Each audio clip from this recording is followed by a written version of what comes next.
Bonjour, bienvenue à Vie et Miséricorde. On est le 16 mai 2026. Alors, je viens parler euh, de marcher dans le même esprit. Amen. Notre texte se trouve dans 2 Corinthiens 11. Le verset 1 dit, oh, si vous pouviez supporter de ma part un peu de folie, mais vous me supportez, car je suis jaloux de vous, d'une jalousie de Dieu, parce que je vous ai fiancé à un seul époux, pour vous présenter à Christ comme une vierge pure. Toutefois, de même que le serpent séduisit Ève par sa ruse, je crains que vos pensées ne se corrompent et ne se détournent de la simplicité à l'égard du Christ. Amen. Alors nous savons tous que notre Seigneur Jésus-Christ est mort sur la croix comme un brigand, un simple, euh, une personne vraiment sans valeur, faisant des choses terribles. Et pourtant, c'est le contraire. Pourtant, sa vie était tout sauf celle d'un brigand. Et il l'a fait afin de nous délivrer, afin de nous donner la vie éternelle. Et si bien que la retombée sur nous, c'est la simplicité de cet évangile-là. C'est cette paix-là qui surpasse toute intelligence qu'il nous a donnée. C'est la vie éternelle. C'est l'esprit, n'est-ce pas, de simplicité, le manque d'arrogance et l'humilité. Voilà ce que Jésus-Christ nous a donné. Si tu lui donnes ta vie aujourd'hui, tu vas hériter tout ça. C'est un paquet qui vient. Dans ce package, il y a tous ces éléments-là. Et c'est à toi d'ouvrir ta bouche pour le faire. Quelqu'un d'autre ne va pas le faire pour toi. On sait tous que Jésus-Christ est mort pour tout le monde. Il ne fait exception de personne. Et pourtant, ça prend que toi, tu ouvres ta bouche pour lui donner ta vie et que lui, n'est-ce pas, en retour, il vienne se poster en tant que la personne qui va te protéger.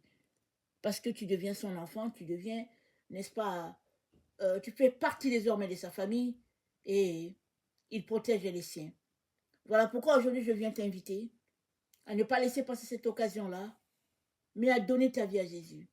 Et quand bien même tu lui aurais donné ta vie un jour et qu'il y a encore du doute, pas de problème, redédicace ta vie au Seigneur et saisis, n'est-ce pas, la parole qu'il a dit.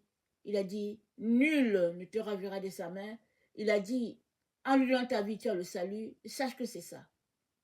Maintenant que tu l'as fait, il est important que tu puisses inviter le Saint-Esprit et marcher par le Saint-Esprit. Parce que la vie chrétienne, elle est invivable par nos propres moyens. On ne peut pas la vivre parce que c'est spirituellement que Jésus-Christ nous a sauvés. Il nous a sauvés et il a payé la dette qu'on devait à l'ennemi. Et ce n'est pas visible par nos propres yeux, ce n'est pas visible. C'est un acte spirituel, un échange qui s'est fait, si bien que tu es passé d'un camp à l'autre. Maintenant, faisant partie de l'équipe de Dieu, il est important que tu marches dans le même esprit que tous les gens de la famille de Dieu. Parce que toute une famille a le même esprit. Les gens dans une même famille, ils ont le même esprit. Et pour déstabiliser une famille, n'est-ce pas, les liens intermariage viennent souvent briser l'unité des familles.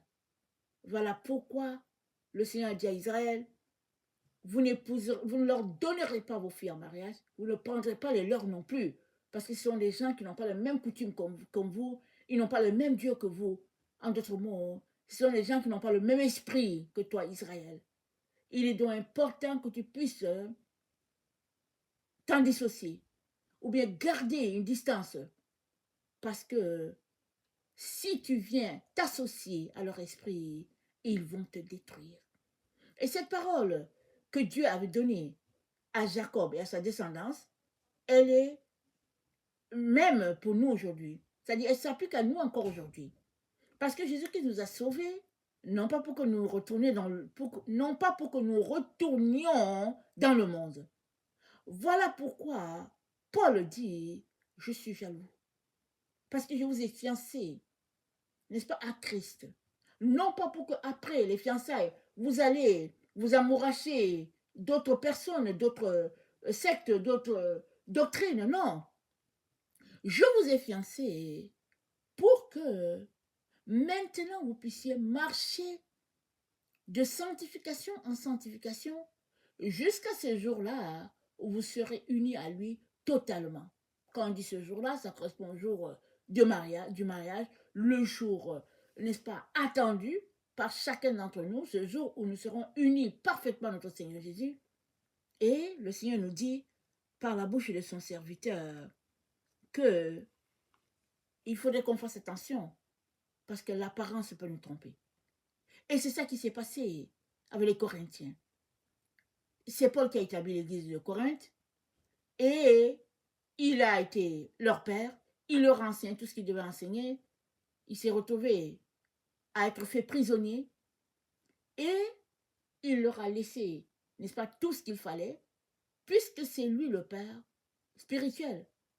Et il ne s'attendait pas à ce qu'il y ait des faux serviteurs qui s'introduisent dans l'église et même viennent les déstabiliser. Et il leur écrit, en leur disant à 2 Corinthiens 10, au verset 17, il dit, attendez, dans 2 Corinthiens 10, excusez-moi, avant de lire le verset 17, je vais d'abord lire le verset 7, il dit, vous regardez à l'apparence, si quelqu'un se persuade qu'il est de Christ, qu'il se dise bien en lui-même que comme il est de Christ, nous aussi nous sommes de Christ. Donc, des faux serviteurs se sont introduits pour venir déstabiliser l'église que Paul a écrite en tant que leur père spirituel. Il leur dit comment est-ce que cela peut être possible, puisque je vous ai fiancé à un seul Seigneur, je vous ai donné tout ce qu'il fallait donner et je ne suis pas là pour faire une comparaison avec ceux-là, mais je suis tout simplement étonné de ce que vous ne vous êtes pas rendu compte que ce sont des faux. Amen. Et à ce titre-là, nous aussi, aujourd'hui, en 2026, on est confrontés à ces réalités-là. Souvent, les serviteurs de Dieu, on les juge par l'apparence. Leurs vêtements, leur façon de parler, et puis bon, on s'est dit que oui, ça c'est un vrai serviteur, et puis bon, voilà, et puis on y met, mais Paul dit, il dit de marcher dans le même esprit. Alors, l'apparence est trompeuse. Tu ne peux pas savoir si la personne que tu écoutes en tant que serviteur de Jésus est vraiment un vrai serviteur de Dieu. Mais tu peux détecter par l'esprit qui est dans la personne si cet esprit-là aussi c'est le même qui est en toi. Parce que nous sommes unis par le même esprit, c'est-à-dire le Saint-Esprit, et dans Éphésiens 4, n'est-ce pas, au verset 3, c'est dit, vous efforçant de conserver l'unité de l'esprit par le lien de la paix. Il y a un seul corps, il y a un seul esprit, comme aussi vous avez été appelés à une seule espérance par votre vocation. Il y a un seul Seigneur, une seule foi, un seul baptême, un seul Dieu et Père pour tous qui est au-dessus de tous et parmi tous et en tous. Amen. Il y a un seul Père. Et il est Dieu, il est Père, il est au-dessus de tous, il est parmi tous, il est en tous. C'est-à-dire, chaque être humain a Dieu en lui, qu'il le sache ou pas, qu'il se poste en ennemi de Dieu ou pas, Dieu est en chaque humain. Pourquoi? Parce que le souffle que nous portons nous vient de Dieu. Une fois qu'il le retire, c'est fini. Alors, il n'y a personne sur cette terre qui peut dire que non, non, je n'ai rien à voir avec Dieu. Non, le souffle que tu as, ça vient de Dieu. Maintenant, il te revient de marcher avec ce Dieu-là, si tu as donné ta vie à Jésus. Il te revient d'épouser l'esprit de Jésus. Et c'est quoi l'esprit? Amen. L'esprit, n'est-ce pas? C'est l'assemblage de toutes nos pensées. La façon que nous pensons, nous organisons, n'est-ce pas, les choses dans notre tête, la façon dont nous résolvons les problèmes, la façon dont nous nous comportons, tout ça, ça fait partie de l'esprit qui est en nous. Alors, si l'esprit qui nous habite, c'est le même esprit de paix qui a habité notre Seigneur Jésus, on peut dire, ah tiens, c'est l'esprit de Dieu.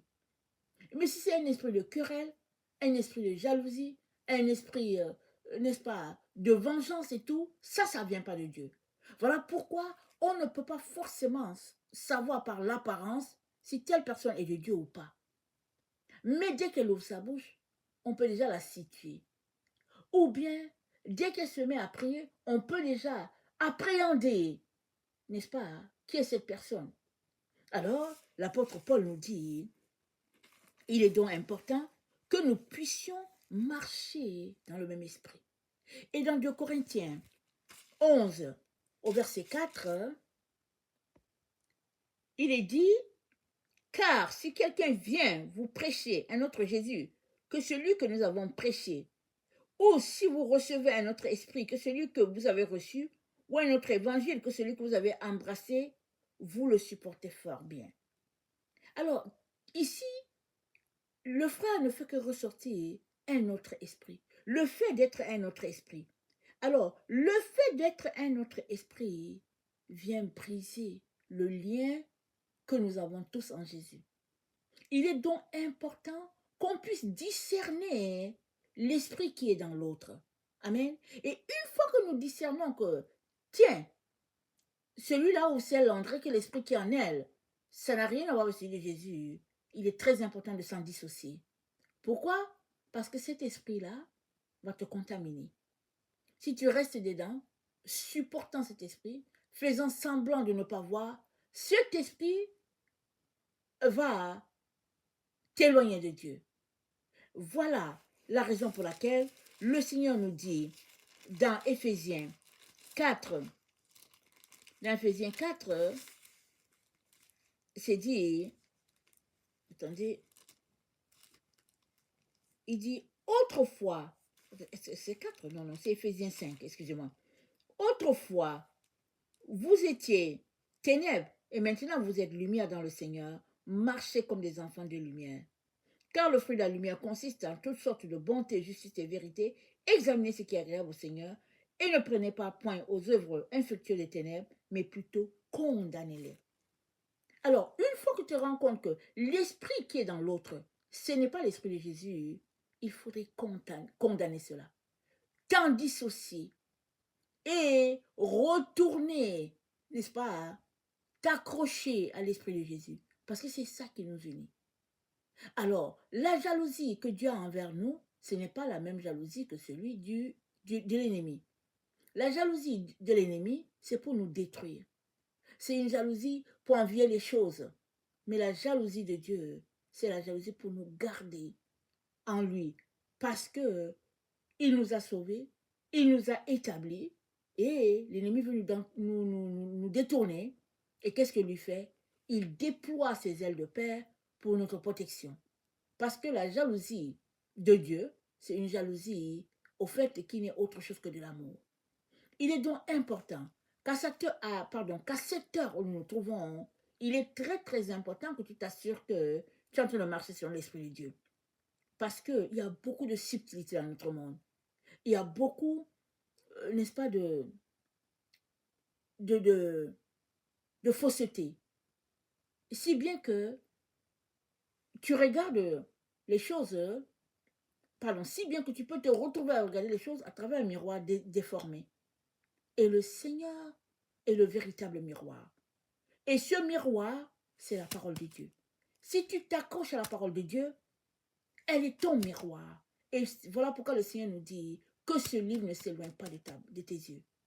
Je viens donc nous encourager à tout faire pour avoir toujours la parole de Dieu, n'est-ce pas, sous notre regard.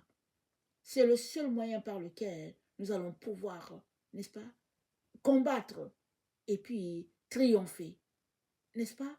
Parce que Jésus-Christ a déjà triomphé pour nous. Amen. Que le Seigneur bénisse sa parole. Amen et alléluia.